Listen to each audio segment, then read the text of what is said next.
Your hand moves an inch above the table. The question is sitting in your throat. The slide on the wall makes no sense. You glance sideways, nobody else looks confused, and your hand drops back into your lap. You tell yourself the moment passed.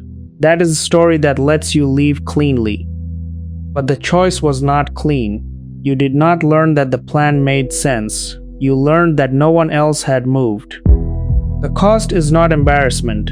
The cost is that your own alarm got swapped for borrowed calm, and the part that should frighten you is that the same swap can happen even when every single person at that table is privately waiting for someone else to go first. There is a name for what just happened to you, but the name is less disturbing than the experiment that first caught it. Two psychologists, Bibb Latane and Darley, put a person in what looked like an ordinary waiting room and gave them a simple form to fill out. Then smoke began seeping in through a vent in the wall. Not a metaphor, not a trick of the light.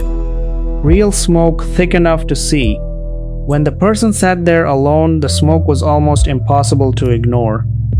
Smoke means something is wrong. A normal person gets up, checks it, reports it, or leaves. But when that same person sat with others, who stayed in their chairs and kept filling out their forms, the smoke turned into a puzzle. Their eyes still saw it, their nose still caught it. Some part of them still knew that smoke in a waiting room is not normal. The social signal overruled the signal coming through their own senses. Latane and Darley thought they were studying emergencies. They were also describing something that runs in far quieter places. When you are unsure, you do not read only the facts in front of you, you read the faces around you. And if those faces look calm, your own doubt stops feeling like information and starts feeling like a flaw you should keep to yourself. That flaw has a name. It is pluralistic ignorance. It happens when you privately doubt what is going on, but you look at everyone else's silence and conclude that you are the only one. The cruel part is that they may be looking at your silence and reaching the exact same conclusion. So the real question was never why nobody speaks. The real question is how an entire group can agree on something that not one person in it privately believes. Start with the small version, because the small version is how it gets inside you in the first place. You are in a meeting and a manager is walking the team through a new process. The first half is clear. Then the second half starts to bend. A deadline gets tied to a form you have never seen. A responsibility slides from one team to another, and nobody says out loud who now owns it. The slide changes before your mind has finished catching up. Your hand lifts, just slightly, then you look around the table. Someone is nodding along. Someone is writing something down. Someone is staring at the screen with that flat professional expression that could mean understanding, or boredom, or confusion, or a wish to be anywhere else. Nobody interrupts. So you lower your hand, the explanation writes itself, and it is a flattering one. You were the only one who lost the thread. You were probably distracted. Everyone else must have background you lack. Asking would only waste everyone's time. That story feels responsible. It protects you from looking slow, it protects the meeting from friction, and it keeps the surface smooth. But look again at what you actually saw. The nodding might be nothing more than politeness. The note-taking might be confusion, hiding inside the motion of a moving pen. And that flat expression on the third face might be the same arithmetic running behind a different forehead. If nobody else is asking, it must just be me. So everyone at the table borrows everyone else's silence to cancel their own doubt. You have watched this happen. You have helped it happen. You have walked out of a conversation carrying an unanswered question and found out later that someone 2 seats down was carrying the same one, waiting on the same silence. The strangest part is how fast your body falls in line. At first the question feels urgent. Then the table stays still, and urgency curdles into self-consciousness, and self-consciousness gets renamed as good judgment. You never decided the question was bad. You decided it was dangerous to be the first visible person attached to it. That is why the small version matters. A confusing meeting is not just a confusing meeting. It is a rehearsal in handing your private evidence over to public silence. The same thing plays out in classrooms, at family dinners, on committee calls, in any group that acts as if the agreement already happened off-screen. You can be sitting 3 feet from someone who shares your exact doubt and still feel completely alone, because neither of you has said it out loud. This is why pluralistic ignorance feels so clean from the inside. It does not feel like cowardice. It feels like reading the table. It feels like social intelligence. It feels like being a grown-up. And sometimes it is. Sometimes the silence really does mean the group understood. Sometimes your question was already answered and you missed it. The trap was never that silence always lies to you. The trap is that silence hands you no receipt. You walk away with no way to know whether you read it right. You only know the group handed you something easier to obey than your own uncertainty. And the bigger the gap in status, the harder that pull gets. A manager standing at the front of the room. A doctor holding your chart. The oldest relative at the head of the table. The more official the setting feels, the more other people's composure starts to pass itself off as proof. The smoke is still there. It just does not look like smoke anymore. It looks like a line in a document you cannot follow. It looks like a family decision that tightens your stomach while everyone keeps passing the plates. It looks like a question you are sure somebody better qualified would raise if it actually mattered. That last thought is the trap talking. If it mattered, someone would ask. Except everyone else may be sitting under that same sentence. This is the most dangerous thing about pluralistic ignorance. It does not recruit your arrogance, it recruits your humility. It does not need you to feel superior. It only needs you to believe everyone else might know something you do not. So far, the cost has been a wasted hour and a clumsy process. Now move that same machine into a room where the decision comes home with you. You are sitting in a medical appointment. A doctor is explaining a result or a treatment or a list of instructions. While the words are being spoken, they sound clear enough. But when you try to picture actually doing this tomorrow, the steps blur. One medicine goes before food, another goes after. A warning gets mentioned fast and then left behind. A follow-up hinges on a symptom you are not certain you would even recognize. Your hand almost rises again. But the clinician looks busy.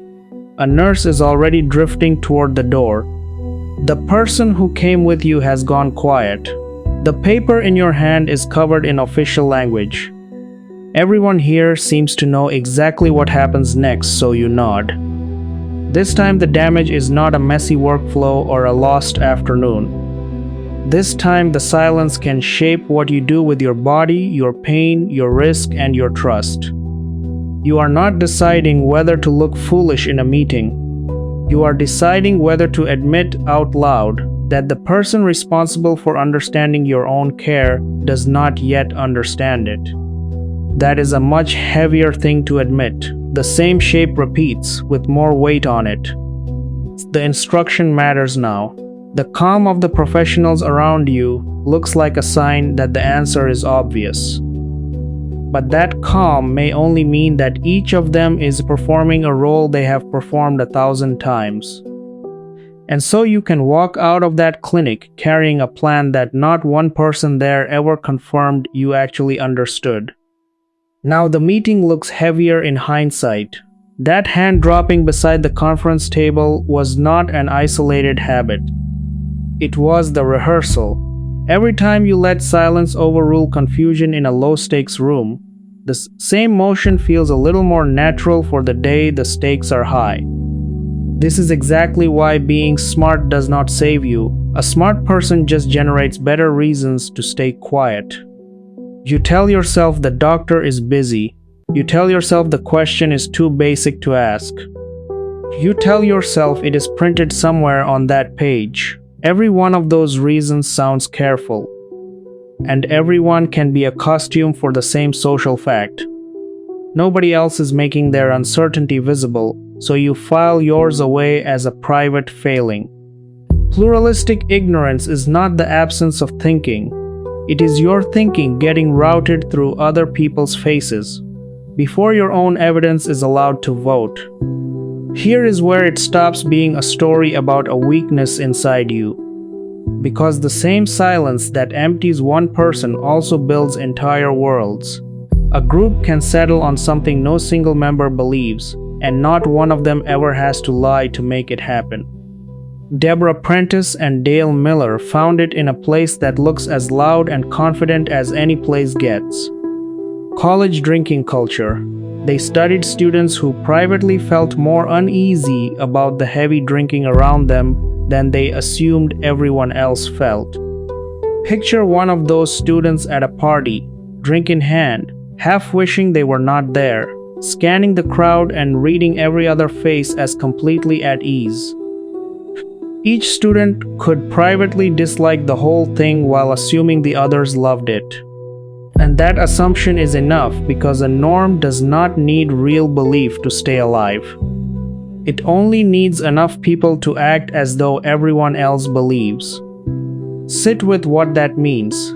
A campus can look more enthusiastic than the people on it actually are. A family can look more comfortable than it has ever been. A practice can outlive everyone's private objection, not because people endorse it, but because they are all misreading each other the same way at the same time. The confident public surface turns out to be built from guesses, and most of the guesses are wrong. This is the full-size version of the hand that almost rose. At the small scale, you lower your hand because nobody else asks about the slide. At the heavier scale, you leave the clinic because nobody else made confusion feel allowed. At the largest scale, a whole culture keeps a norm alive because each person reads everyone's compliance as proof of agreement. One mechanism doing all three jobs. This is why that feeling of being alone is such a liar. You are never seeing other people's private thoughts. You are seeing their public safety behavior. The nod, the laugh, the silence, any of it can be a shield rather than a real vote. And institutions rarely have to build that silence on purpose. Mostly they inherit it. A meeting format that rewards whoever talks fastest. A classroom where raising your hand feels like volunteering to be exposed. A clinic where the time pressure sits right there in the open. A campus ritual where everyone performs comfort because everyone around them looks comfortable. Once that pattern sets, it trains every newcomer how to behave before a single instruction is handed down. Watch a new hire go silent in exactly the meetings the veterans go silent in. Nobody taught them, the room did. That is the real power here. It turns the simple absence of an objection into the appearance of full consent. And there is almost always a specific person caught inside it, not a villain. Someone with a job, a deadline, a reputation, and the same human need to read the people around them. A department chair who suspects a policy is hurting students but watches every committee member move through the agenda without a word of protest. A junior employee who spots a dangerous shortcut but hears the senior staff laugh about how things have always been done here. Not one of these people has to believe the norm is good. They only have to believe they are the only one who doubts it. This is the part that lifts shame off your shoulders and sets weight there at the same time. Your silence in that meeting was not a private defect. It was a documented group error with a name. Your nod in that clinic was not a lack of courage. It was a human brain doing what it evolved to do. leaning on social evidence in a place where the evidence had already been contaminated. But understanding the trap is not the same as being protected from it. You still need a way to act before it pulls you back in. Use the first signal test. It is not a speech. It is not a confrontation. It is a way of finding out whether the silence around you is actual evidence, or just a group of people all waiting on each other. The first step is to name the private signal before you check the group, not an argument. Just a plain sentence inside your own head.